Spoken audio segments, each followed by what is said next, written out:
PTA, also known as a Parent-Teacher Association. Maybe you have been thinking about volunteering in your PTA unit, or you have already found yourself voted in as a PTA leader at your school.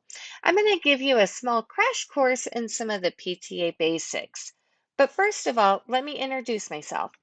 My name is Kayleen, and I have been a PTA volunteer for over 8 years.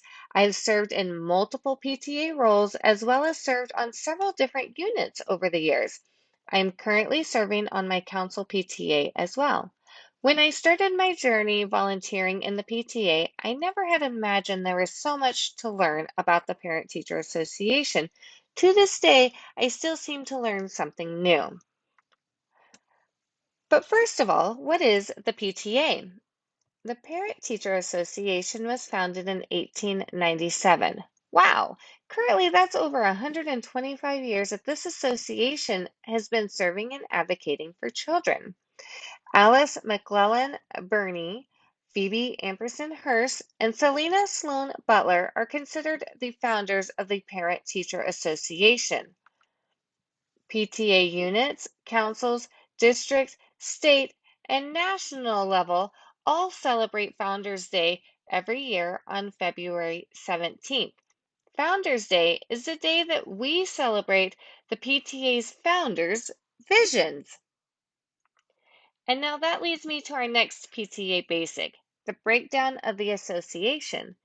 Think of the PTA as an umbrella. You have the national PTA that oversees the state PTA. The state PTA oversees the district PTAs. The district PTAs oversee the council PTAs, but will often or occasionally oversee out of council PTAs. And then the council PTAs will oversee the PTA units. The PTA and PTSA units are the PTAs you probably think about often. These are the PTAs at your school site. Some units are PTAs, also known as Parent-Teacher Associations, whereas you might see the PTSA, also known as a Parent-Student Association.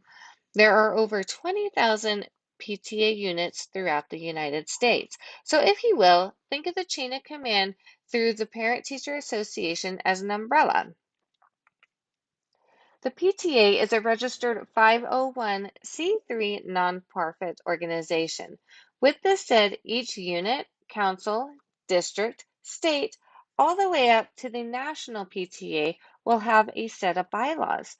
These bylaws provide an outline of how each PTA association is to conduct business. All PTAs will conduct business utilizing parliamentary procedure. Although now I feel like I should come up with a video about parliamentary procedure. Stay tuned. It's also important to read and be familiar with your association's bylaws.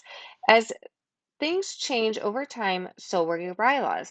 There is a process to keep your bylaws current and up to date per PTA guidelines. And then the last basic I'm going to dig into would be knowing where your resources are to run your PTA unit. When you find yourself in one of the leadership roles, for example, president, it can be very overwhelming. Where do I start? What do I need to know? How did I not know there are so many rules and regulations and procedures? Like I mentioned earlier, there is an upline to help you. In most cases, you will have your council PTA to assist you or help you in answering questions. The council PTA will usually have monthly association meetings. The unit presidents or a unit delegate are to attend these monthly meetings so that information from council can be passed down to the unit. Many councils will utilize an email to reach out to unit leaders, so be sure you are receiving those communications. From there, think about that umbrella we discussed earlier. Council will receive information from the district PTA, and then the district PTA will receive information from state, and so on. That is how information gets passed down to each unit.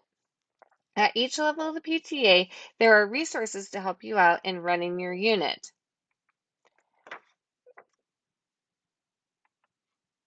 Being that we are a digital world, there are many digital resources. For example, you'll have the National PTA website, You can also sign up to receive national PTA publications and newsletters, and the national PTA will also have multiple social media accounts. For more specific guidance, each state PTA will have a website. In this website, you can locate the toolkit. The toolkit is a document that helps provide policies and procedures in running your PTA. A list of forms will also be available on the PTA website as well. There are multiple options and information to be able to receive on this website. Email lists that you can sign up for as well. Many state PTAs offer a training center which have videos on specific topics. And again, like the umbrella, the district and council PTAs will often have a website that is more district or council specific information. It is important for unit leaders to review the resources that are available to you. Council and district PTAs will often work together to provide annual financial training and positional trainings for their downline units. They will have trainings that will give you even more insight into your PTA role. Keep an eye out for these trainings, and don't forget, if you're a unit leader, for example, the president, be sure to communicate this training opportunities with your executive board. But speaking of training, you might hear a lot of this information while you're at your training, but think of this as a basic reinforcement of all of this information. For example, the more you hear it, the more it sticks. And as I close out this video, please keep in mind that I am not endorsed by any PTA. I'm just a PTA mom volunteer who enjoys learning more about the PTA. These videos do not serve as official training as they're just meant to provide information to enhance your understanding of the PTA. Thank you for listening in. I hope to see you at the next video.